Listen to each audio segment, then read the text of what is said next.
Hello and welcome to the third and final Q&A session in today's OHP Open Day. I'm here with Alyson Cummins, who is an incredibly talented and wonderful designer of set and costume. We're going to be discussing her work with Opera Holland Park. We're also taking your questions live, so if you have any for Alyson, please let us know using the hashtag OHP Open Day, and we'll try to get through them. Alyson, welcome and thank you very much for doing this. You made your OHP debut with Zaza, I believe, and then you gave us this beautiful Così fan tutte, and last year La Lesiana, and this year you were due to be doing Rigoletto.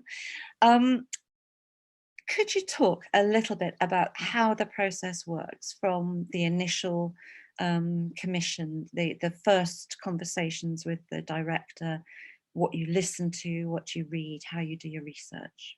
Sure. Well, the first time I listened to the opera, I tried to just have a block of time where I can just listen to it straight through without kind of any interruptions. And then afterwards I try, and it's the same even with a play or an opera, I just try to be able to just sit and read the whole thing or listen to the whole thing and then try to record my thoughts straight away afterwards. So whether that's kind of doing a bit of a scribble or a sketch or just writing down things, or sometimes a film or a painting or something might just come to mind, it might just pop into your head. So I just try and make a note of all that kind of stuff. Sometimes I kind of have to force myself to draw because you can get a bit self-conscious about your kind of freehand sketching a little bit, but it's really good to kind of record those initial thoughts and ideas that you have. I was going to ask which comes more naturally, actually, the words or the images? It can be either, actually, and honestly sometimes it is something that can just remind you of a film or a building that you saw once or a scene that you saw, or it can be it can be anything really. And sometimes actually it can sometimes nothing will pop into your head and then you start to worry a little bit. and then you kind of have to really start working through different things, and you maybe have to look for an angle that you find interesting and try and kind of pull that thread out a little bit and pursue that. Oftentimes you'll talk to a director and sometimes they will have an idea that they want to explore. And then sometimes they won't, which can also be really interesting as well when it's totally open, where they don't mind maybe necessarily where they want to set it. And then you can both kind of begin exploring when and where to tell the story. And often it's kind of hard not to take what's happening currently, I suppose, the current kind of feeling or sense, and how you relate to a story that was maybe written 100 or 200 years ago, or hundreds of years ago. So oftentimes you're kind of searching for how to relate to that story, or how to tell the story best to a kind of a contemporary audience as well. So then what will happen is I'll have just a lot of back and forth with directors, and normally a really great way to start is by sharing images, so references, or actually for Rigoletto, Natasha and me who was directing the show, we went to the V&A to an exhibition together that we both thought might be interesting, and that was a brilliant way to kind of jump into it together. And then from there, I do models basically and storyboards. So a storyboard is kind of where you work bit by bit through every scene, and you kind of work through all the entrances and how the actual space has to work practically, who's coming in and who's going out, just to make sure it all kind of will work smoothly. And then you have to kind of test all of those ideas in a model and see how all of that looks in a scale model. Can we rewind just a little bit through that process? Just taking, for instance, Così. I mean, how easy was it with Ollie to come up with an agreement that you were going to set Così in 18th century Naples? It was really great actually meeting Ollie. That was the first show we did together, and he is a brilliant director and really, really lovely to work with. And I feel like we kind of got on really well straight away. So on our first meeting, we started talking about, I suppose, the inherent issues that are in Cosi as well, the kind of the assumption often that these girls are stupid essentially, and that everybody, the audience is kind of collectively shocked at their naivety, and how can they be fooled so easily by these men. And I suppose what we became interested in looking at is how it's these guys who started this in the first place. You know, they decided to do this thing, and you know, at the time there was all these dandies, and we started getting interested in these guys who were called the macaronis at the time. And these were kind of the hipsters of the time. These guys, they were mainly British guys who were kind of from wealthy families and did the grand tour around Europe. And I read somewhere that they were called the macaronis because they all came back from Italy going, oh, we've had this great new food called macaroni, you guys should all try it, you know. So they were kind of full of the latest trends. And they were the guys who had the massive hair and the kind of really elaborate clothes and lots of makeup. And they were dressed up, essentially. They were playing a part. So we became interested in the idea that maybe when we met the boys originally, they're playing a part. At that point, they're dressed up, you know, and so they're kind of unrecognizable to maybe even their own mothers when they're wearing that much makeup and the wigs and, you know, all of the stuff that they've got on. And that when they then dress up, that they actually then look a little bit more like their authentic selves. And that maybe it wasn't that strange for the girls to not recognize them there. Also, these were women growing up at the time where they were totally closeted and kept inside, and they weren't really allowed to have any experience of the outside world. And Naples was this super exciting place to be, you know, a hub of trade and commerce, and lots of people traveling there, and they were kind of kept out of that, away from that. So how would they expect to be, you know, worldly, I suppose, at that point, and they're young. There's a question mark over them, though, isn't there? Because why are they there unaccompanied? Yes, I know there's quite a lot of question marks all the way through. But I think when we kind of settled on deciding that these guys were the dandies of the time, it kind of freed up a lot of it for us, and allowed us to have a lot of fun with costume and with the staging as well. I think Ollie did a really beautiful job on all of the staging too, and it was kind of about young people in Naples having kind of a joyful, fun summer, you know, and playing. It became very playful. So, as I recall it, you open in a fabric shop, Yeah. and so everybody is redefining themselves by how they look, which of course Mozart and his father did, and Mozart's father wrote a letter back to his wife, I think, detailing the fine new suits that they'd bought, because you had to up your game in terms of fashion if you were to make any kind of impact in Naples. What I recall from your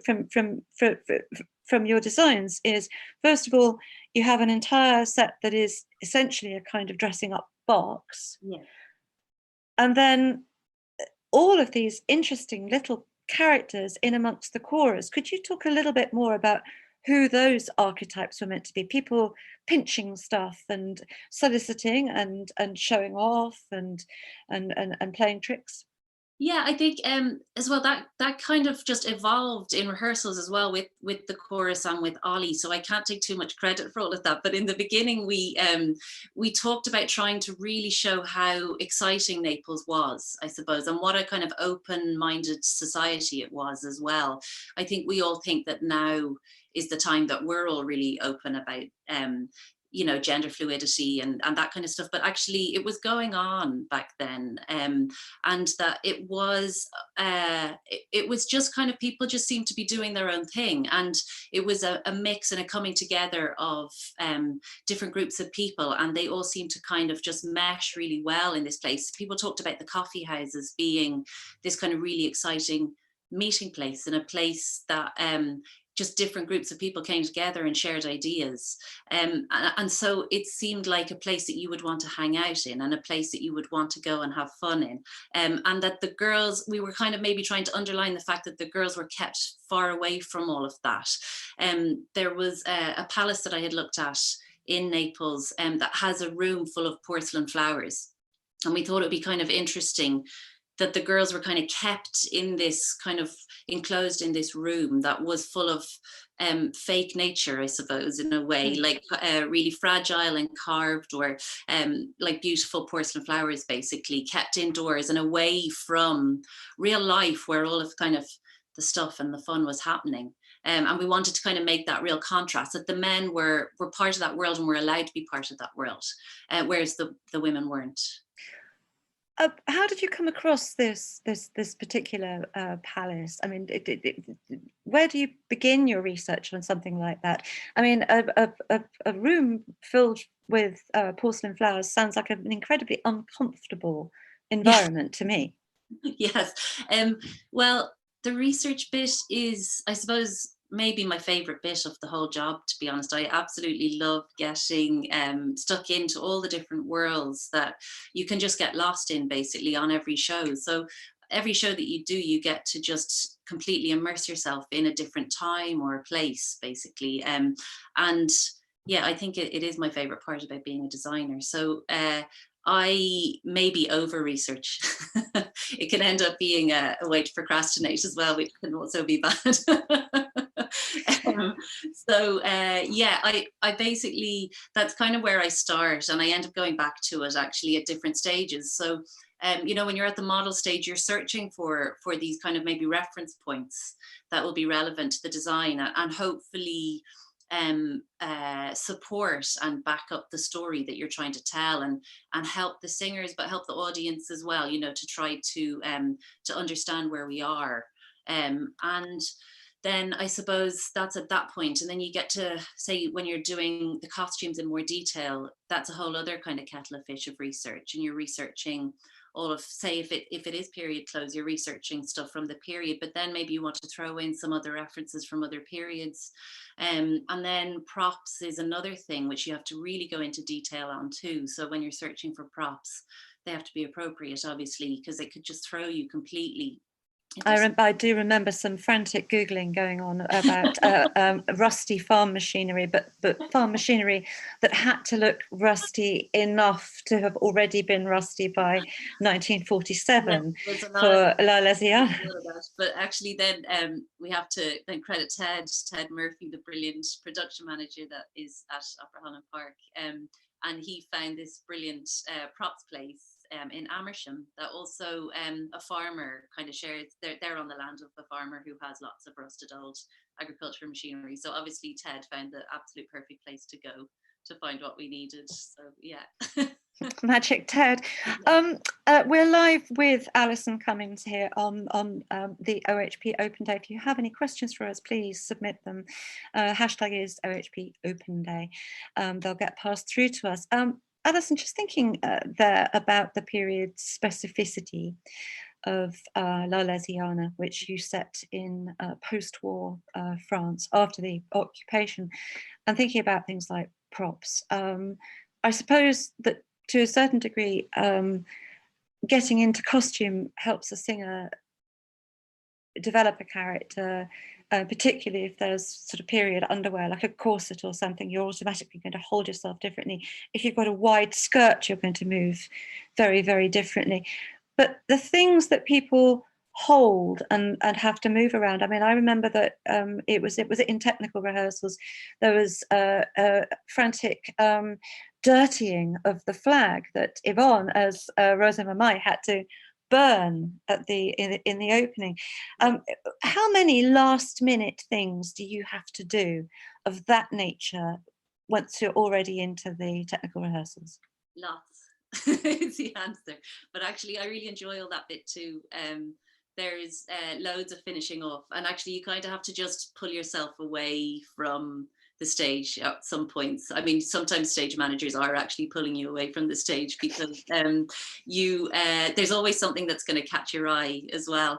And I have been notorious in the past for feeling that things need to be dirtier and dirtier and dirtier on stage, because you want them to feel like somebody's owned them maybe for a long time as well. I hate if something looks totally brand new on stage, you know, if it's not supposed to be totally brand new.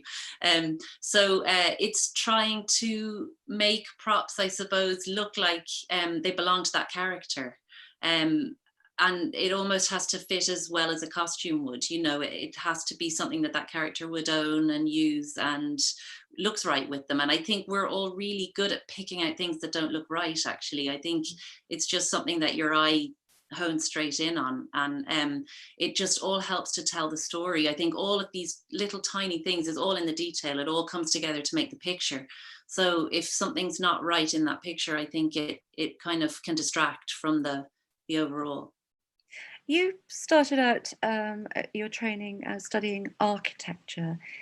How useful is that? I would imagine extremely useful.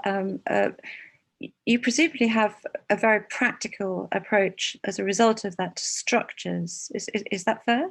Well, God, I hope so. But then I don't know, maybe if you talk to Frank, who's the builder for you guys at Capital Scenery, he might tell you differently. But yeah, look, you try. But yeah, no, look, I hope so. But I have no idea what people are saying about me behind my back. But yeah, it's very, very helpful. I mean, even on a practical level, just things like tech drawing and model making, I was able to do before I started working in theatre. And actually, look, before I studied architecture, I went to a girls' school. I had never even seen a scale ruler before I did architecture. So I would have been in, yeah, it was traditional. There was no tech drawing or anything like that. So yeah, I mean, it was a long way around, obviously, to spend, 5 years doing an architecture degree, but it's a brilliant thing to have, actually, and I'm really grateful to have had it. I had a real love-hate relationship with it when I was studying it, but I'm really grateful for it, and the kind of base knowledge that it's given me. And I mean, even then on another kind of practical note, I was able, starting out, to get a lot of assisting jobs because I was pretty good on CAD, and it's the technical drawing package that you could do on a computer. So I got jobs kind of based on the fact that I could just churn out technical drawings quite quickly, and models and stuff like that as well. So from a practical point of view, that's been really, really helpful, because assisting is something that's really helpful, especially early on in the career, to kind of learn the ropes a little bit more and get to know people in organizations and buildings. You then went on to train at Motley on Yeah. their course. Could you describe that? We've had quite a lot of traffic on the site today from people who are whose kids or people who themselves are considering careers in opera in different aspects. Could you describe what they teach you at Motley?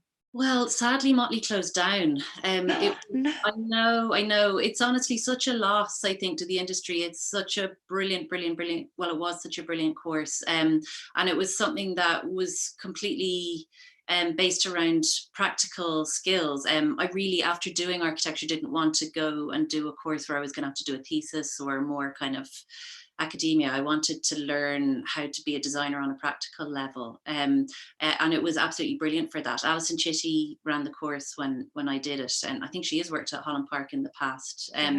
And she was an incredible teacher, and I made some incredible friends, actually. The whole ethos in Motley as well, there was 11 of us in the back of the Theatre Royal on Drury Lane in the paint frame there, and we'd all just learn from each other, really. We all came from different backgrounds, and it was just, the whole thing was a wonderful experience. So I'm very sad that it's closed now, but I think because it was unique in that it wasn't attached to a university, and it seemed like it became really difficult to exist in that way with kind of third level kind of regulation that kind of came in. But anyway, there are lots of other brilliant courses around. I know Royal Welsh in Cardiff is a really great course, and there's lots of other really great courses. But I mean, even if you don't choose to do a course, I think assisting is still a really great thing to do, and just get in touch with designers or theatres even. That's how I started. I just started pestering the Abbey Theatre in Dublin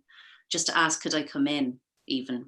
I was kind of willing to do anything. So I ended up in their workshops, just painting, like artexing flats, putting texture on flats basically, which I loved though, straight away. I just loved it. So I think it's really great just to send people emails out of the blue. Generally, I think everybody in this industry is really open and lovely. It's what makes it really, really nice place to work. And I think everybody's had a hand from somebody else. So everyone's really willing to give somebody else a hand, in my experience. I was wondering if you could show us what a mood board looks like, or some Well, sketches. yeah, I can show you Something. some of This is an experiment. Anybody who's watching, we haven't done this live before. Here we go. We're sharing a screen. Well, I'll show you one of the images that was really important for us when we were doing L'Arlésienne in the beginning. This is Oradour-sur-Glane, which is a town in France that was torched completely by the Germans as they were retreating in, at the end of the war. And the French decided to leave it as kind of a memorial or a monument. So the whole town is untouched since then. And this kind of image of the kind of the French kind of stonework and that kind of twisted metal, kind of scarring of the landscape became really important. And then there was another image that became really important to us, and it was this guy who was a member of the French resistance. And we thought he was a great foil for Federico, kind of emphasizing his feelings of emasculation and underlying his kind of intensity of emotion that he was feeling as well. So yeah, I mean, there were some amazing images that we found. So then these are some of the costume drawings. There's that guy. So there's some more of the principles. And then who else do we have here? These are I remember Chris Kellerby, who did the warm-up this morning. I remember his beret. Yes, he's brilliant. But do you know what's so lovely with working with all of the people in Holland Park and the chorus is in the fittings, all of that kind of comes. Like, you have these drawings and they're kind of prototypes essentially. And then you go to Angels, which is this amazing warehouse with, I think it's almost like 5 square miles, I think, of costumes. And you have fittings with these brilliant people who are so enthusiastic as well about, you know, telling the story. And then kind of we all work together with Sades as well, who's the brilliant wardrobe supervisor there. And it becomes a real collaboration, which is the real joy of the whole thing. This is the set actually being made in the workshop. Oh, that's fantastic. Is it possible to click on that and make it bigger? Yes. Let me see if I can. We've got about 2 minutes left, I think. So it was actually what they were saying on this one. It wasn't a very complicated build, but the scenic work was massive on it to make all those old stones for the farmhouse. So that's at Capital Scenery, and Megan is the scenic artist there. She's brilliant. Fantastic. Thinking about last minute adjustments. Oh, there we are. That's beautiful. Because I remember at the top, then there was the question of how Sam was going to fall back. Yes. So that's the model. So obviously that's the hayloft where Federico jumps from. So again, figuring that out was all to do with Ted, brilliant Ted again. So he built a platform, almost probably at the same level as the platform we can see here on the interior on the other side of the window with crash mats on it. And then we had to test out, I suppose, how that was going to work as well. And then you also have to have people, you have to have crew standing there as well to make sure Sam, who was falling safely and everything was going to be okay and he didn't roll off and all of that as well. So that was something we had to leave time for in tech to make sure that was all going to happen. How important is time management? She said hypocritically, because we've got to go off air in a second. It is hugely important, but that's usually the production manager and the director work all of that out. So I'm free of scheduling. That's fantastic. Brilliant production managers are really important for all of that. Alyson, look, thank you very, very much for this brief insight into what I think must be the most fascinating job, combination of artistic and extremely practical. You've been watching the last of our live Q&As at Opera Holland Park. If you would like to see this lovely woman's work back on stage and help us get back where we want to be, please consider donating. You can find details of how to do that on the website, operahollandpark.com. Thank you so much, Alyson. Thank Thank you you. and goodbye. Bye.